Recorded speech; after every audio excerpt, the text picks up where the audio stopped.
Welcome. We are here today with Darina DeBenedictis, who wants to bring more creativity into the lives and spaces of people she encounters on a daily basis.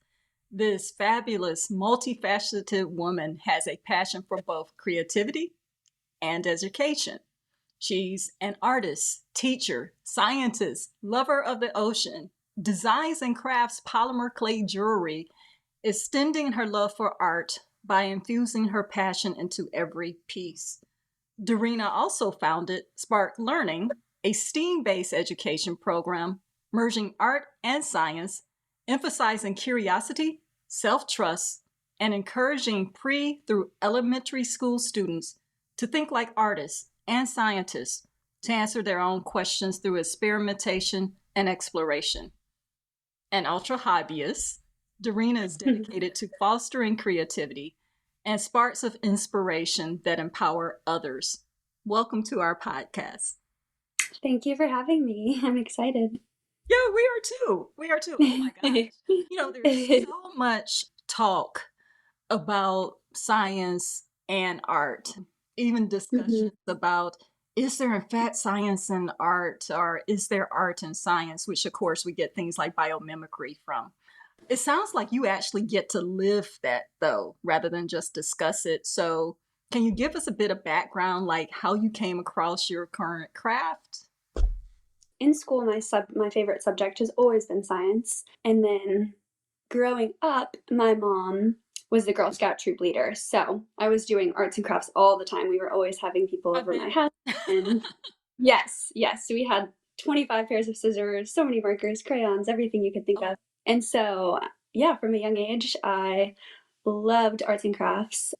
And that kind of brought me through to middle school ages and high school, where I was constantly doing every DIY project under the sun, trying out all sorts of hobbies. Yeah, just kind of testing the waters and dipping my toes in the waters. But at the end of college, I had the opportunity to work at an elementary school, and I was running marine science programs after school. And so that kind of allowed me to combine the two. So I studied marine biology and geology in school. Through that, my lessons were very much science-based, but I loved incorporating the art aspect. So I did a lot of projects with clay and having the kids maybe model certain marine critters or paint different things, or yeah, just things like that. But I love the combination of the two. And so because I have had so much of that in my own life, I loved bringing that into the classroom spaces that I teach in. Anyways, so I started with the after school program in college, but then through that, started teaching enrichment programs in various ways. So I did some summer camps and after school programs, and kind of through the journey of that, started getting involved with other schools and bringing my programs into different schools. At the same time, I was also teaching preschool art, which was really fun. Totally different area. Yes, very messy, as you can imagine, but just so full of wonder and creativity. And at that age, they're maybe 3 years old, and so it's before the world gets to them. And they're just, I mean, the most creative individuals, and they have so much inspiration inside of them. And I think so often, especially in preschool, but also through elementary school, a lot of that creativity is stunted through a lot of education and a lot of the school systems. Yeah. And so that's what I love to offer. I mean, so now in my programs, like I said, I'm at a handful of preschools and some elementary schools, and I get to come in as the fun teacher, which is great. And the one that the students actually look forward to. Exactly. So getting to, I don't know, yeah, just get them excited about science. And half the time they don't really even know that they're doing science. Well, it seems like you do an amazing job, because I'm still not hearing a separation, which, is uncommon, because this is just not only who you are, but this is also your work, what you do. And I have to, whether it's the elementary school students that you're working with, or whether it's the adult programs that you run, if they're seeing it the same way, if it's bleeding over for them also, Because for you, Right. obviously, it's one and the same. There's not a separation. Right, Okay. right. It's just like, I think overall, just the concept of wonder and questioning, and I mean, that's tied so much into science as well as creativity. It's just taking the small risks and testing things out and figuring out what works and what doesn't, and kind of following your small little passions. And I mean, that's even as small as like a preschool science experiment or a little art project that like maybe seemingly doesn't really matter that much, but then But it getting to does. see, yeah, yeah, It it does. does. It grows. Yeah. So why did you choose of all things? And I know our audience will find out, but I know that you have multiple passions. Um, Yes. but why this one in particular? Why polymer clay over anything else? Why is that one that stands out for you? I have always been drawn to using clay. I think mainly because it's like adult Play-Doh. It's just fun to It use. sounds so much fun. Um, Oh, okay, I can go to the store now. I'm good. yes, yes, yes. Go get some clay, put it in your hand, just see what happens.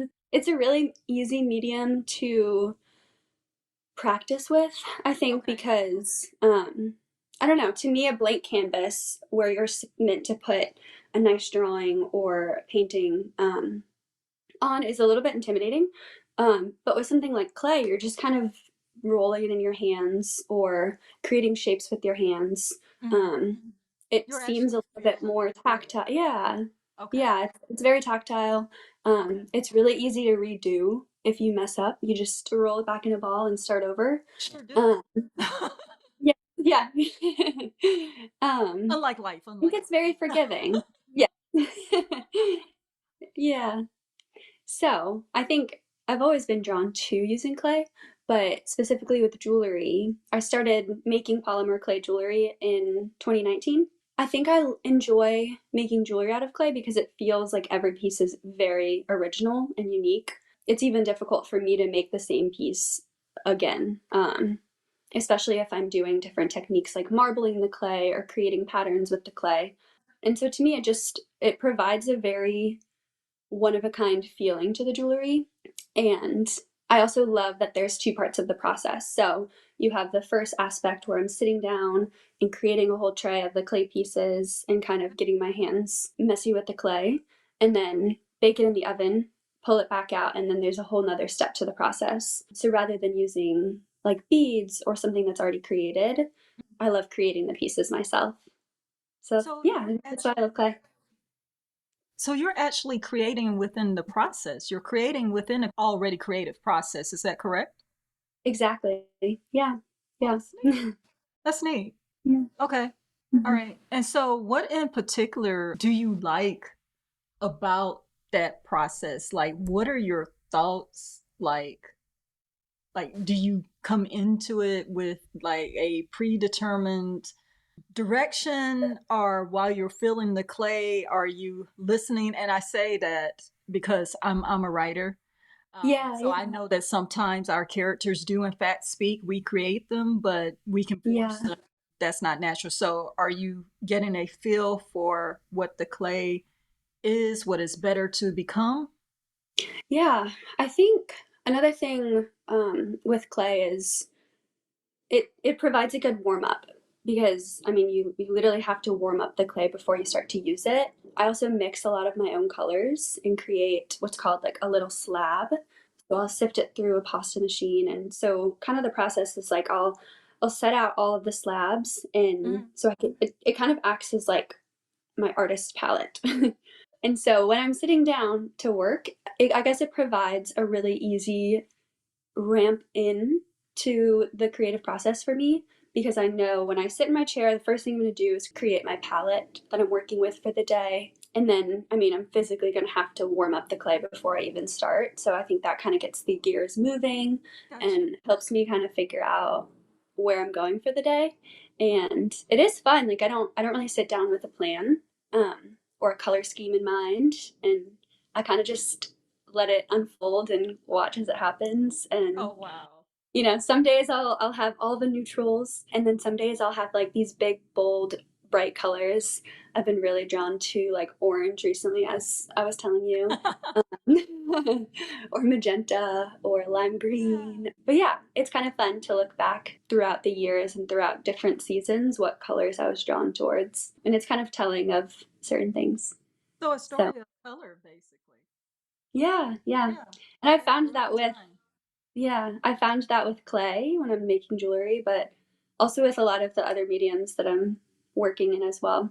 A question I wanted to ask before we get too far, because we are going to get into your creative process.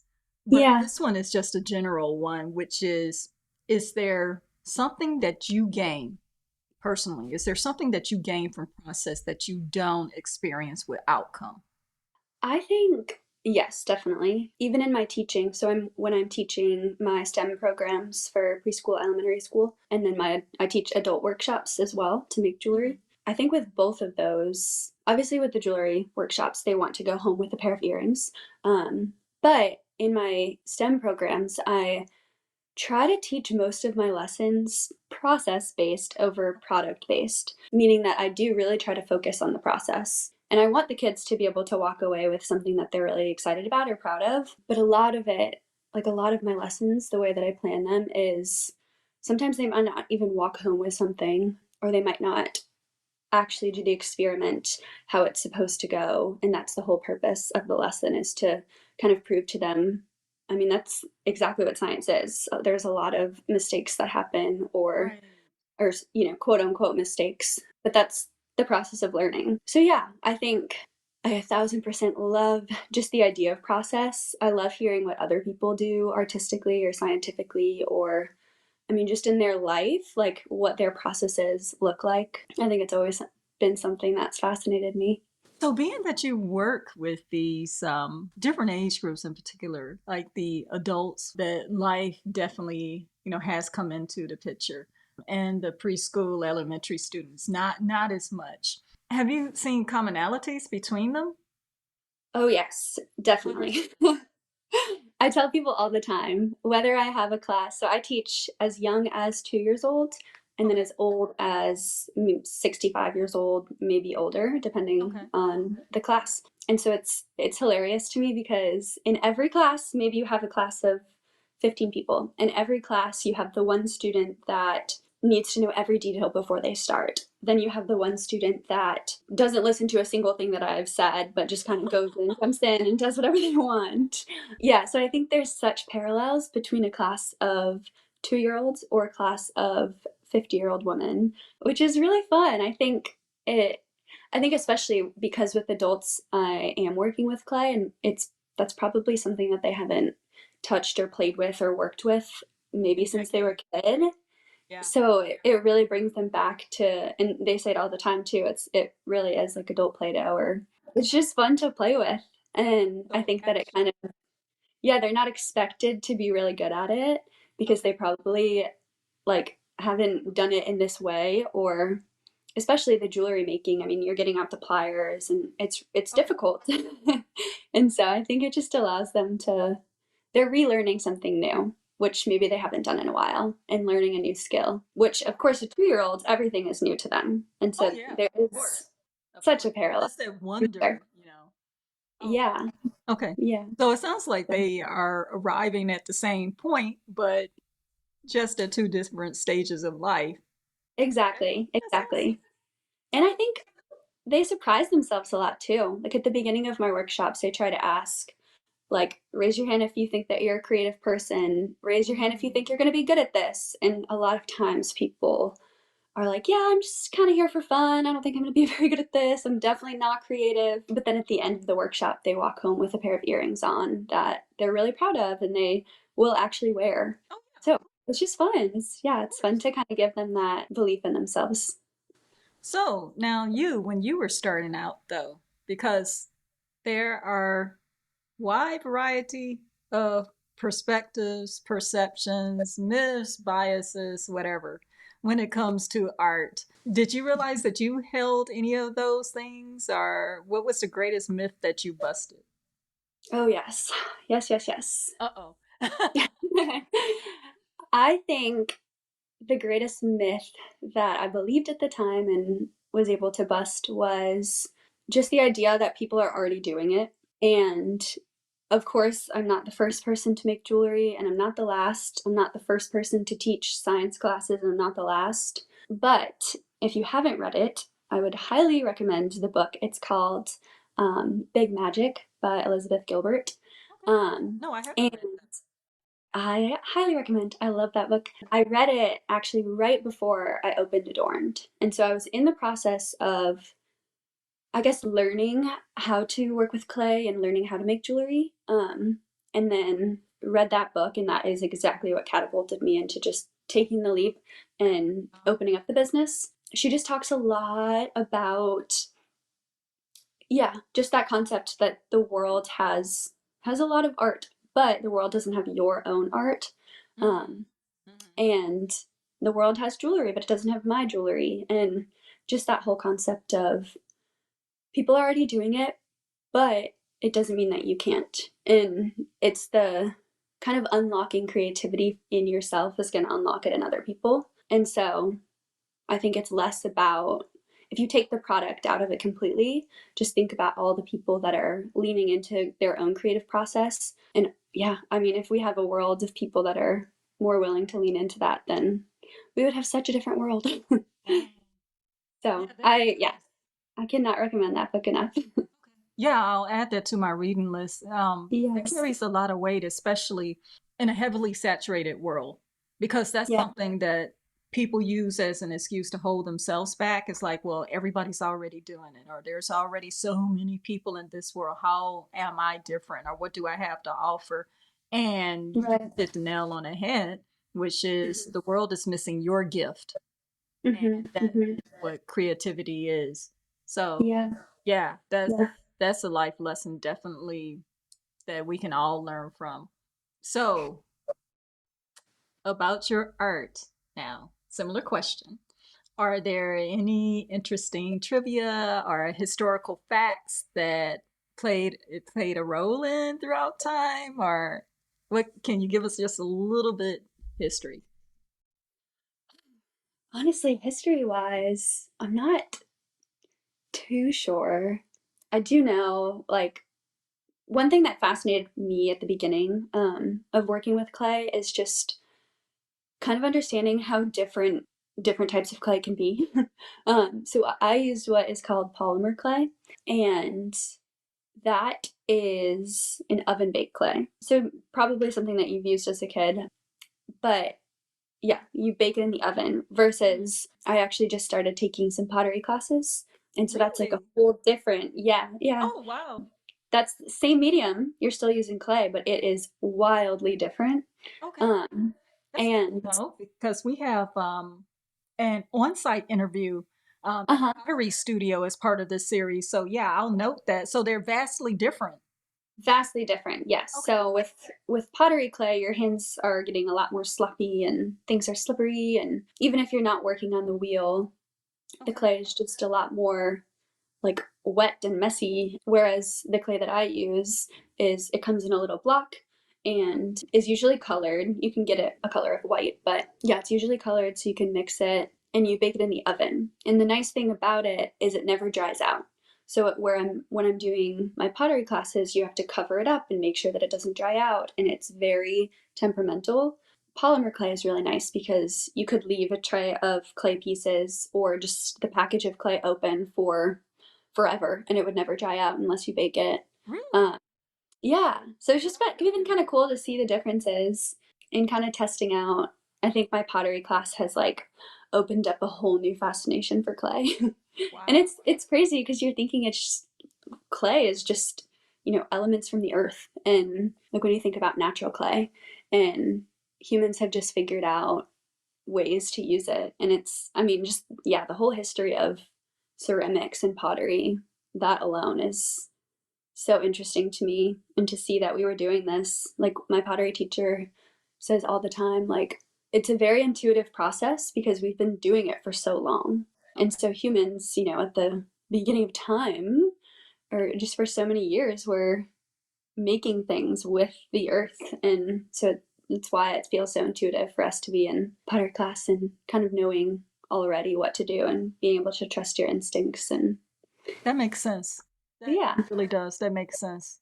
yeah. So I guess Polymer is like a version of that, but That reconnection. different in its own way. Gotcha. Gotcha. Yeah, Yeah, like that reconnection. Okay. exactly, exactly. Gotcha. So you've already touched about the blank canvas, what it means to you, but you refer to yourself as an ultra hobbyist also. So have you found, because you are experienced and have interests in a wide variety of hobbies, have you found that there are certain aspects of your creativity that are better expressed in other medium, or do you cross over to another one because maybe the medium you're currently working with is limited? The freshest example in my mind is my pottery class. In the last 6 months, I've been really committed to investing in myself in different ways and learning.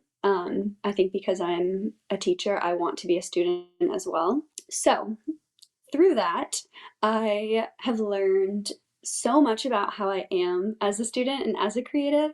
And yeah, I started this pottery class. I started learning how to surf. I started learning how to sail, doing a sailing Really? class. Oh my gosh, Yes. that sounds like um, fun. Outdoors yeah. as well. Oh, yes. Yeah.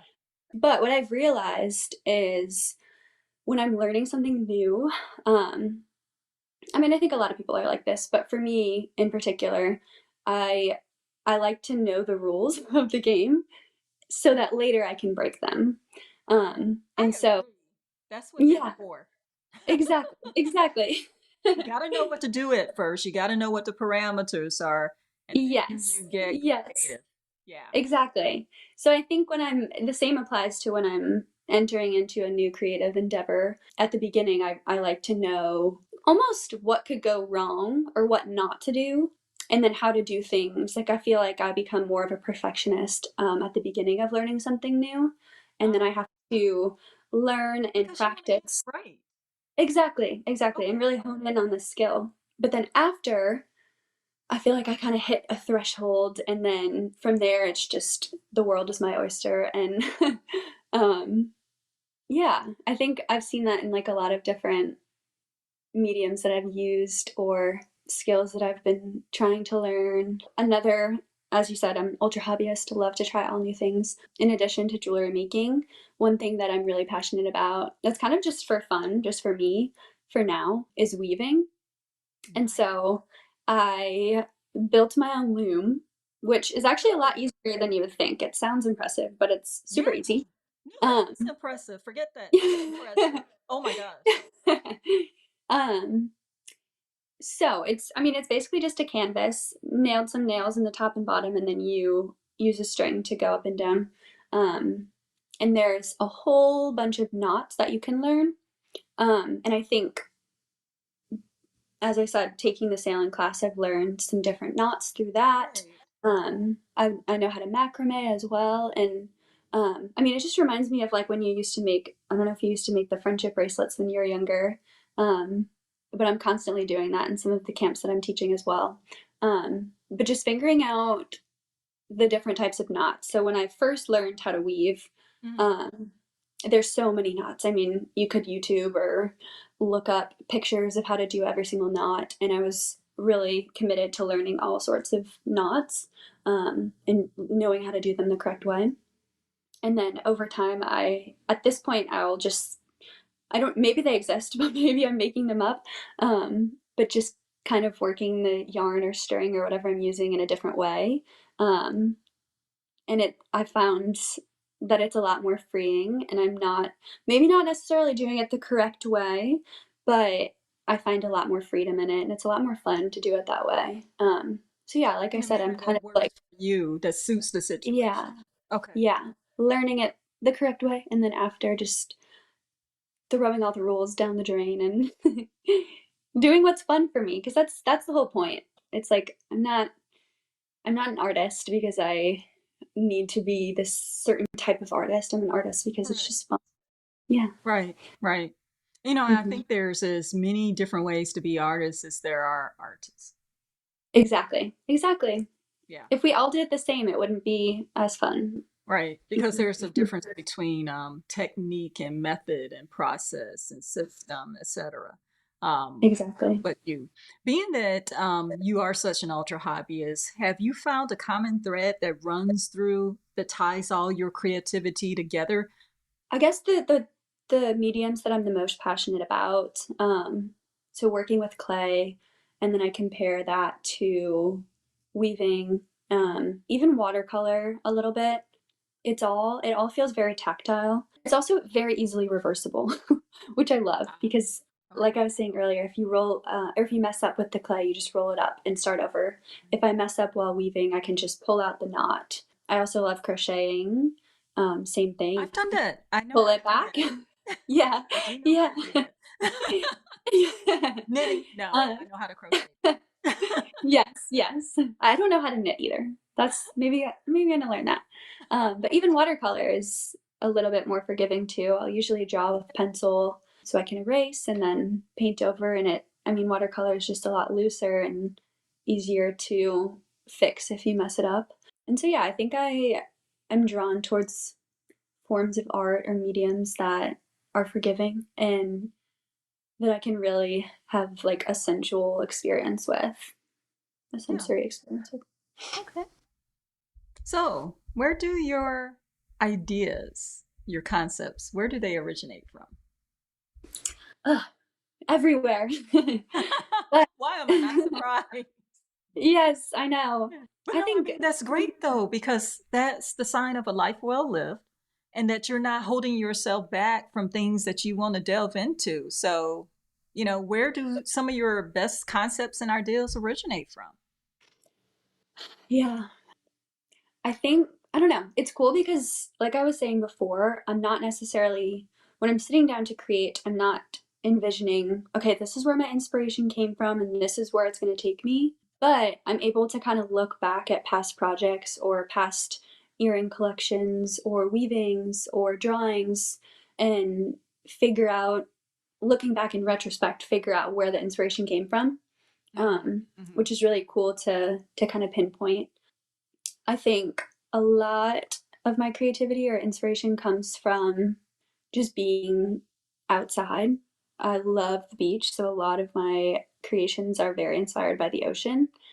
Just the colors of the sea and the beach and corals. I love the bright colors of corals. Um, and yeah, a lot of the things that I draw tend to be ocean related. Um, I think because I have a fascination for the science behind it all, I like creating images of these creatures that look pretty realistic, but then bringing in really fun pops of color.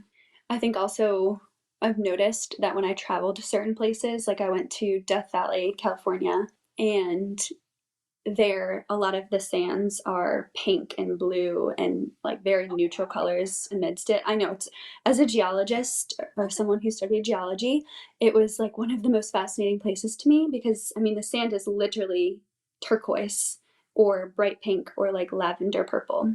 Okay. Yeah, so I noticed the whole time that I was there I Oh, so couldn't wait there's to life get in back Death home. Valley. Yeah, yeah. Exactly, it's just in the color. um Wow. So, but I realized when I'm on trips like that, or you know, I just went to Colombia, South America, and there's obviously so many colors there. And so when I came home, I realized I was being more drawn to like the brighter colors. And after Death Valley, I was more into those like neutral pastels. And going to an island is going to give me a very different experience than going to Europe and being in Italy. And I mean, just the shapes that I'm drawn towards or the colors that I'm drawn towards when I'm creating, it So your varies a lot. And experiences are infusing the art that you make at the moment. And you're exactly. bringing, I guess it can be said that you're bringing a bit of that experience with you. Yeah, Okay. yeah. It's kind of a way of, I mean, you could go on a trip, you could tell someone every detail that you remember about it, but you're never going to actually be able to explain to someone what your trip Right. really was like. Right. So I think it's just like my small way of being able to share where I've been, what I've done, what I've experienced in life. Oh, So, wow.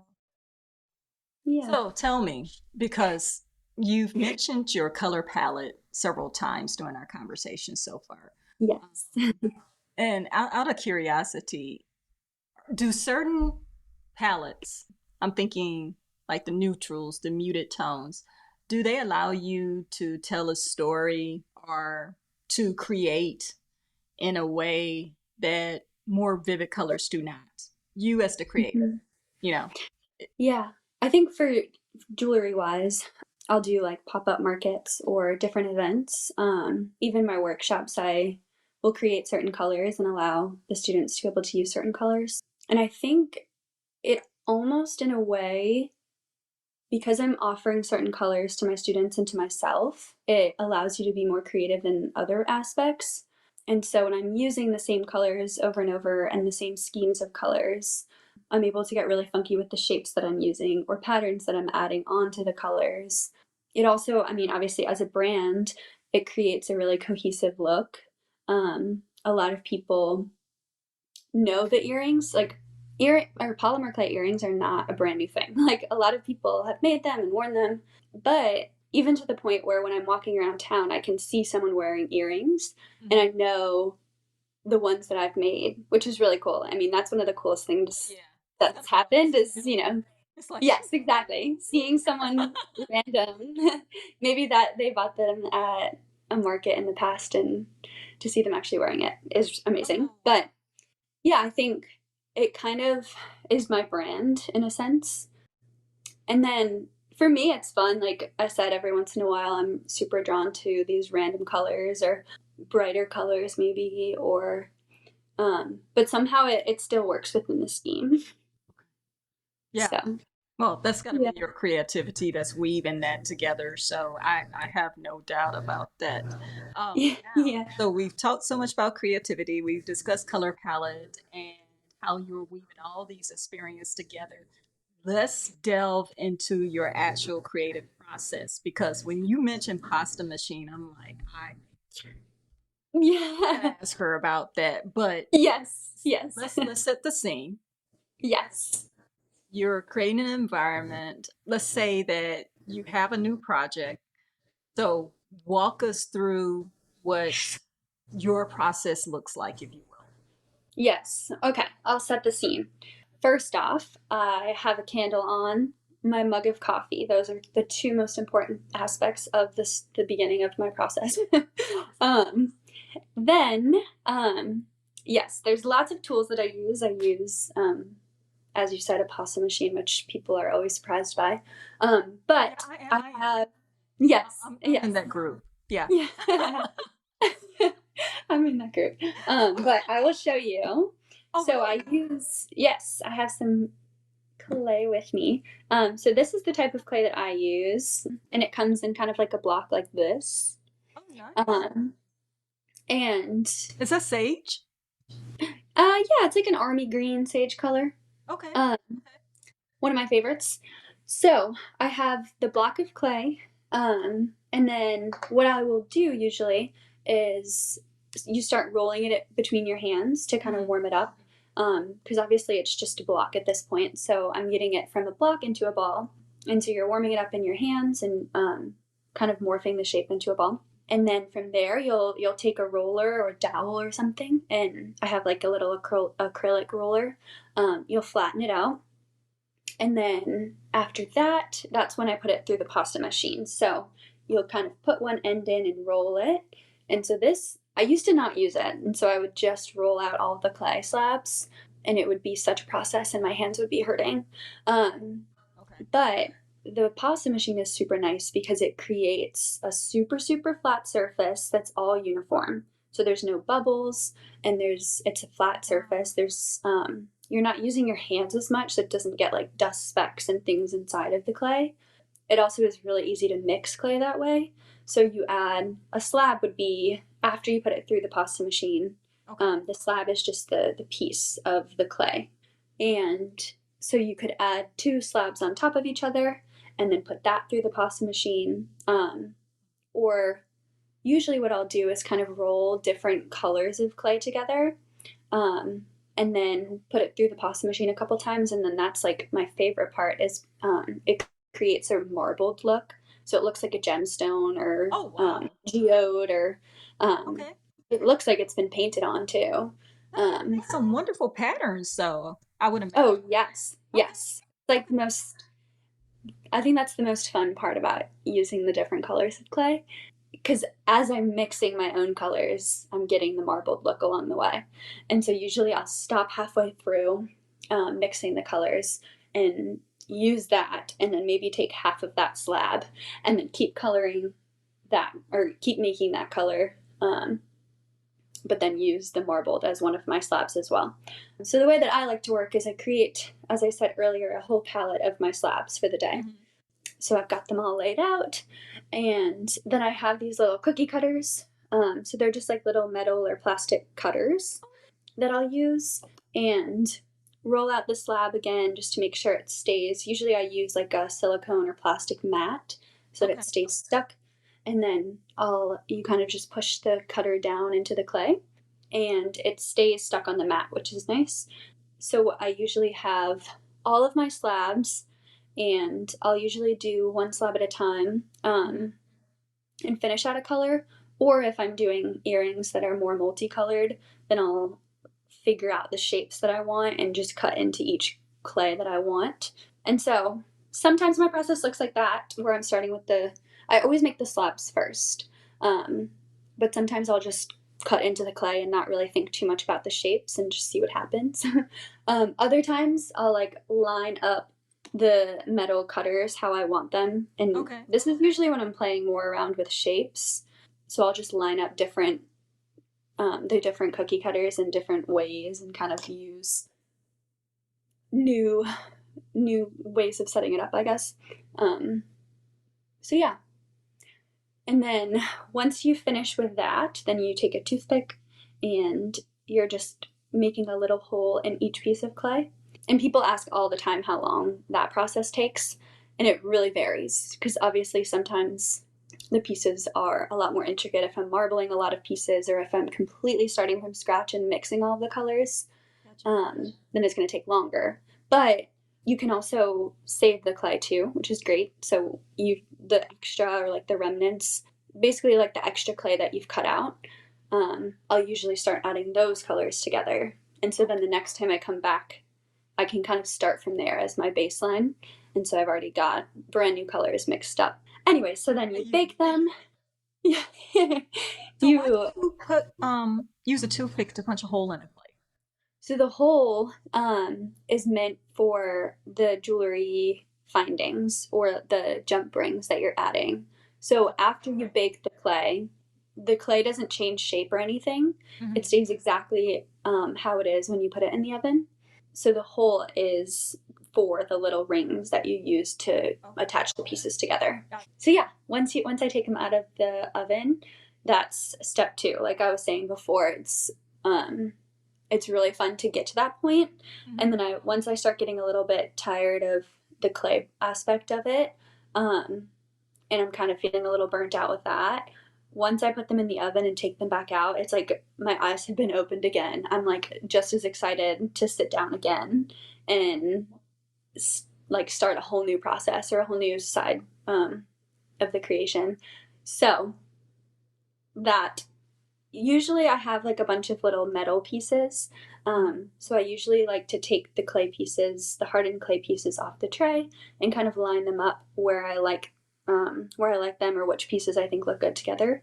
The way that I do it might be completely different than how somebody else does it, but I think that having the routine of doing it this way is really helpful for me and allows me to be, I think, overall more creative because I'm like working within this routine of that I've set for myself.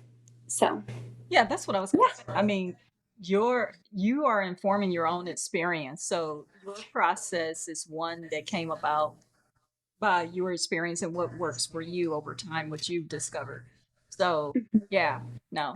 Have you ever scrapped a project though? Like, have you ever been midway and just said, "Nah, this is not it." And what Yeah. if you have? Okay. Yes, definitely. But again, the great thing about clay is I just roll it back up and start again. It's usually, so sometimes I'll make slabs with pieces of other colors of clay on top of it. So maybe I'm Okay. making a pattern, maybe like something floral or almost like terrazzo pattern. I don't know if you're familiar with that, but Hmm. just different colors layered on top. And or I'll take the other side of my X-Acto knife and like sculpt into the clay to make different designs as well. Mm. And a lot of that is very experimental. So sometimes I don't like it. Okay. And the best part is I roll up the clay, but now that clay has all of these colors in it and incorporated into it. And so when I roll it through the pasta machine, that's when you get like really cool colors or like really surprising things where it kind of the colors are bleeding into one another and you're just getting really cool stuff.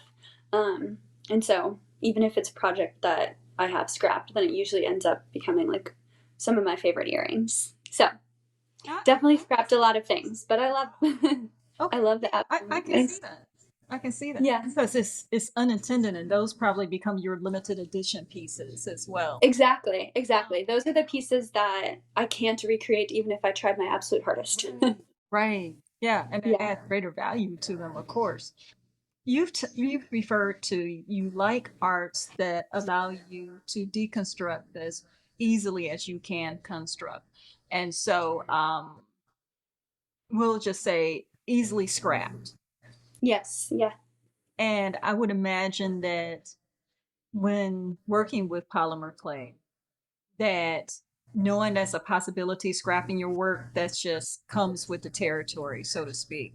So, if in fact that's a regular part of the process, do you think that people fear scrapping their work in general because they haven't built a solid slab per se, Hmm. or never consider it scrapping their work as an option, or is it something else at work? I guess it really does depend on the type of art that I am doing or that other people are doing. Again, a lot of the things that I am doing are easily scrappable. Even with science, it's really easy to I tell the kids all the time that I teach, just do it and if you mess it up, then we can always do it again. But I imagine obviously someone that's doing something that might seem more permanent, it'd be a lot harder for them to get in that mindset. I think, I mean, especially when I'm drawing, that's something that I really hate erasing, but it's part of the process. But I hate when I make a mistake and you try to erase it and you just can't. You can Okay. still see that pencil underneath. That's why they made liquid paper. So, Exactly. Yes. but that doesn't work on sketching. So, yeah, never mind. Yeah. And so, I don't know, I've noticed that when I am drawing, the way that I enter that process is a lot different and I have to be in a different kind of mindset. And I'm still okay with making the mistake, obviously. You're Okay. not going to draw perfectly every time, but I definitely am in a different headspace when I am drawing versus when I'm doing something that's more easily reversed. Gotcha. Um, so, I don't know. I'd be curious to know someone else's process that is more difficult to reverse and kind of see their thoughts on it because Mhm. I do stick to things that are easier to reverse for sure. Yeah, that would make sense though, because what you're saying is that permanence is a factor, the degree of Yeah, factor. exactly. Yeah. Yeah, that's good. Being though, what you're not saying is that even though you have the ability to scrap your work, that doesn't mean they aren't valuable. So, with that in mind, when did you start valuing your own creations? Mm. I think I think right when I started Adorned, my jewelry business is when I like actually put a numerical value to my work. I think I always valued it enough growing up and, throughout college, like every single gift that I ever gave was usually something that I created or made. Um, so I knew that it had enough value for it to be a gift. But yeah, I don't think I ever really set out to be someone who made something in order to sell it. But I think the value came, I think I was excited about what I was making. And I was creating a lot of earrings, and obviously I just explained the process to you, and you're not just sitting down and making one pair of earrings. So at the beginning, especially because I was just practicing and experimenting, I was creating whole trays of earrings in so many different colors. And I mean, I gave my mom so many earrings at the beginning and gifted them And to I'm her sure she wore friends. them all. So Oh yeah, she still has those first ones and wears them religiously. Um, but I mean, it gets to a point where I give them to all my friends and my mom and all of her friends, and everybody was wearing them. And I mean, I would see them around town actually sporting them. And so from there, I was like, people were telling me all the time, you know, you could really sell these. And um, I think just for logistics sake, I was like, okay, I think I should because I have so many earrings.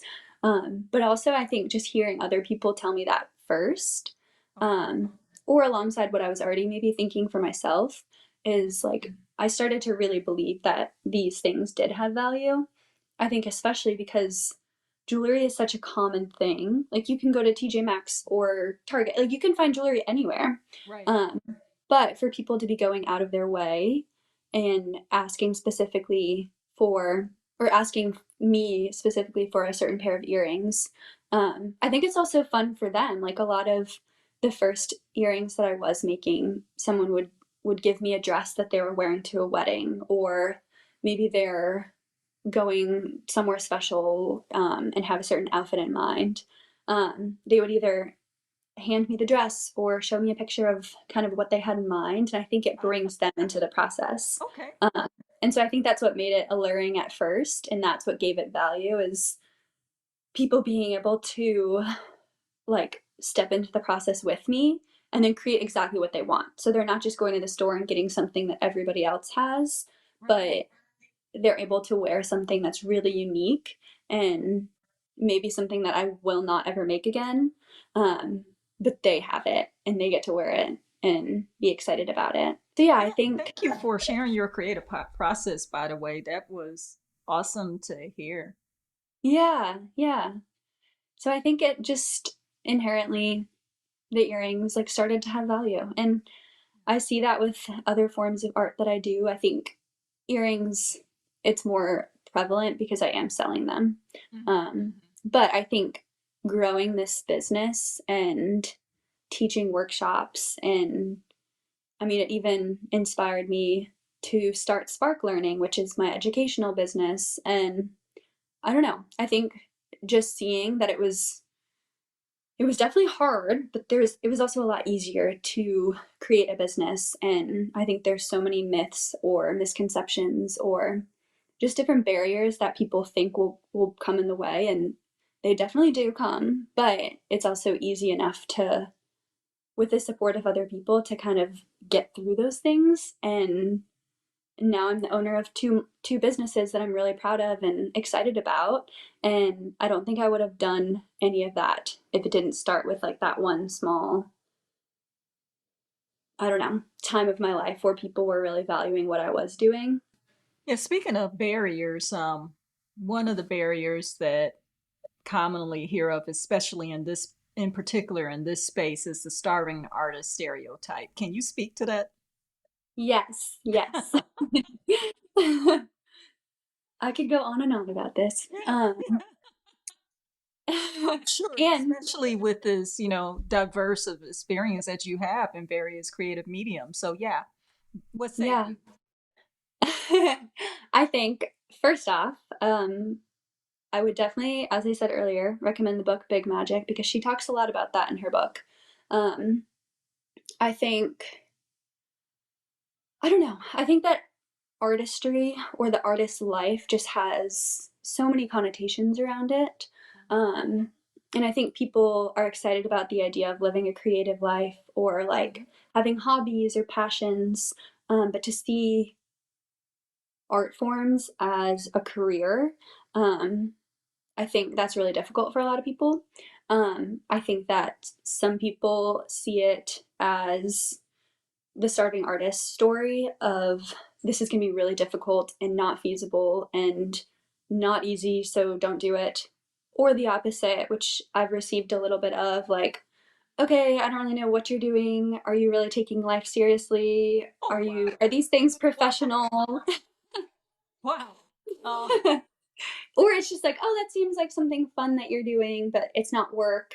And so seeing it's just two completely different or opposite ends of the spectrum, where it makes it seem, or we're telling ourselves or other people a story that it's really difficult to make it as an artist, mhm. um, which is When there's a definitely way of true. making it You different. know, yeah, for different types of art, I'm like, I know that's true. You know, if you're auditioning for something or trying to pave your way, it's definitely difficult. And I've had to kind of navigate um, certain things through that. But I think for me, it's creativity is such, as you said, it's so intertwined into my life, and so I'm going to be doing it. And I worked as a scientist for a little bit right after college. I was doing marine geology work, which I loved, but I found myself incorporating so much art and creativity into my life outside of work. And I just see so much value in making that. I mean, you spend so much of your time working, and so I just wanted to figure out what are ways that I can actually make money from doing my art and fun from my creativity, because I know it is a gift that I think everybody has, but Definitely. not everybody wants to use. Um, and yeah, I think I've had to create very unique opportunities for myself and really put myself out there and trust what I'm teaching and what I'm creating. And I mean, if you're doing that, then it will be possible.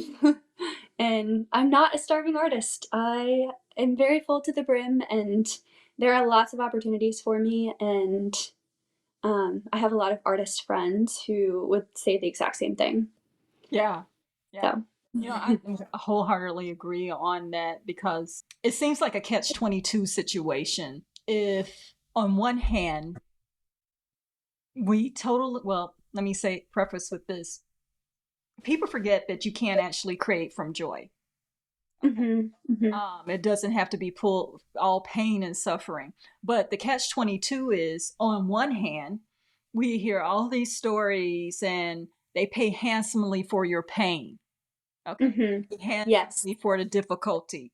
Hmm. Everybody likes hearing that great stereotype story of how forlorn someone is and they were on the brink of this, that, and another. But on the other hand, Hmm. they diminish your work because of your Hmm. joy. And Yeah. so I think when it comes to art, we have to think it's like, how are we contributing towards the barrier? Because it's a Hmm. totally different thing for the well meaning parents who, Hmm. when a child goes to them and say, Mommy, Mommy, Mommy, I want to be an artist. And it's like, oh, Hmm. that's awesome. That's awesome. Okay, what are you going to do for real?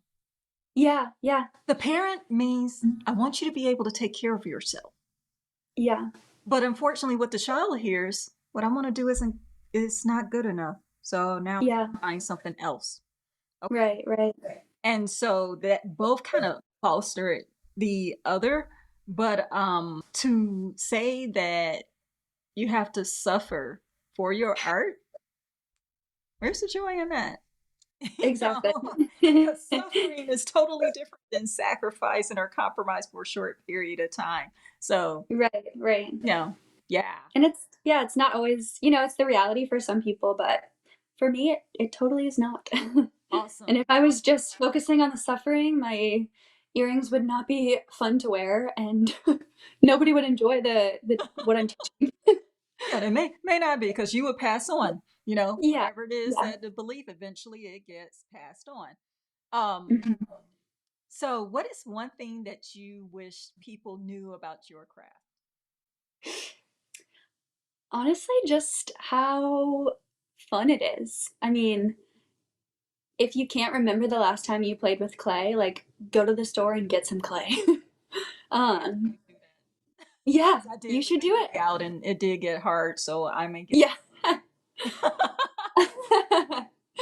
But I think, I don't know, I think that would give a lot of people, like, I mean, I make my friends, play with clay with me all the time, or practice the little lessons that I'm teaching for science classes. And I think just like to I wish that people understood why I'm doing what I'm doing, which, I could sit down and explain to you with words and to every person that I came across, I would never actually get the point across. And so I think, you know, maybe it's a wish that couldn't actually come true, but I wish that people really understood why I was doing what I was doing. But yeah, overall, just how fun clay is and how fun it is to learn, to be an endless learner. Well, I mean, you said it at the outset, is to bring creativity and joy into every encounter with Mm-hmm. a person that you come across, and it's Mm-hmm. infuse that same passion into your art, which is presently jewelry making for adorned jewelry, but so many other different aspects. Mm-hmm. Definitely intrigued because as a marine scientist, you understand what that means on a whole nother level.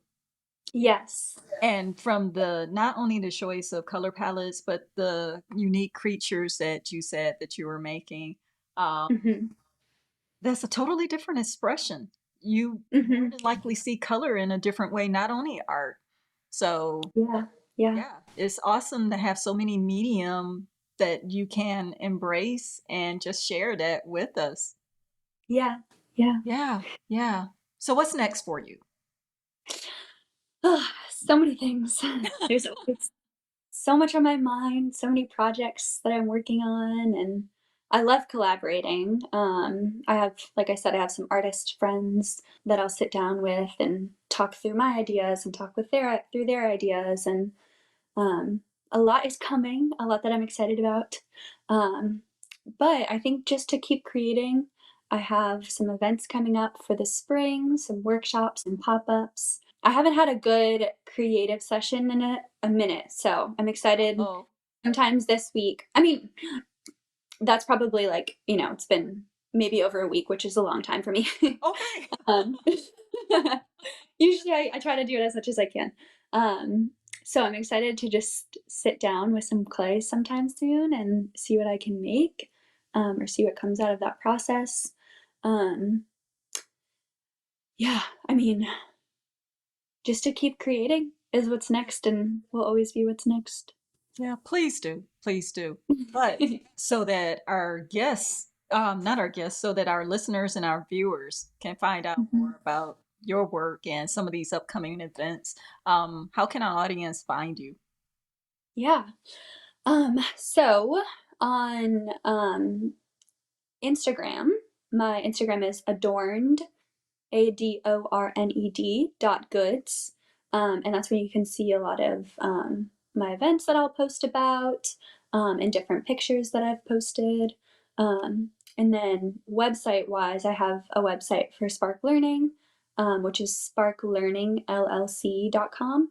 And that has all the information about the educational programs that I run, um, and just like a little bit of my philosophy. And I have a section called My Promises to the Kids. And so it just tells you a lot about my mission and why I'm doing that. And then my Adorned website is adorned.shop. Um, and so that has all the information about my jewelry and workshops and kind of my mission behind Adorned. Awesome. Um, so those are probably the best ways to reach me. You can always message me on Instagram. Um, yeah, I love hearing from other people and other artists and people that are creative but don't really know how they want to bring themselves into the world as a creative. I have conversations with people all the time, about specifically that. Like, how do I get started? And what kinds of markets could I do? And what are the logistics behind actually starting a small business? And I Right. love answering those types of questions. So, last question. Mhm. What does creativity mean to you? It's one of my favorite words. And so I could say 8 million things about it. I think I'm living a creative life, and also a life that the whole purpose of me being here is to spread creativity. I really truly believe that. I see creativity as something that is in every single person, almost like an unlocked potential, that some people decide to unlock and then some people don't. And I think one of the conversations that I've had endless times is people saying to me, "Well, I'm not creative, but that's so great that you're doing what you're doing," or "I wish I was creative." And I think that's the biggest myth that the world has taught us, and that so much of the world believes. Um, but I think that I would just encourage you and others to just like really know that it's impossible for you to not be creative. I think maybe you just haven't found your medium. I think people um, maybe don't know what form of art they enjoy, or maybe they haven't learned the skill enough, or maybe they haven't gotten to that threshold of where they're able to just break the rules. And so I encourage you to just keep going and keep stepping into lots of new crafts, and just honing in on new skills. And I think eventually, if we all did that, then every person would find something, some way that they could be creative. And there wouldn't be that mentality of, Yeah. suffering and all of that we were talking about before. But yeah, I think that's why I love sharing these creative lessons and science lessons to the little kids that I teach, because from the age of 2, I can tell one of my students, like, you're creative, you are curious, you're full of wonder, Yes. you are going to have lots of questions, and you're original in your thinking and unique as an artist in the way you're going to do things. And yeah, I think those are just like the lessons that I bring into the classes that I teach, whether it be 2-year-olds or adults. And I just wish that more people knew that they are creative and it's not something that you can practice it, but it's not something that you have to like go out and get. Like, it's already in you. You already have the potential for it, but how are you going to grow it? Almost as if it was like a little seed. Like, you're just yeah, you're cultivating it or watering the seed, and then it will grow. So, yeah. Thank you, Darina. Yeah, of course. Thank you. We hope that you enjoyed today's episode, that you are better able to explore your own creativity in new ways, and that you find it applicable to other areas of your life. Darina, thank you again for being with us and sharing your enthusiasm and your obvious just love for creativity and bringing more joy into life. Mhm. I am Chris Vaughn. This is In Her Company.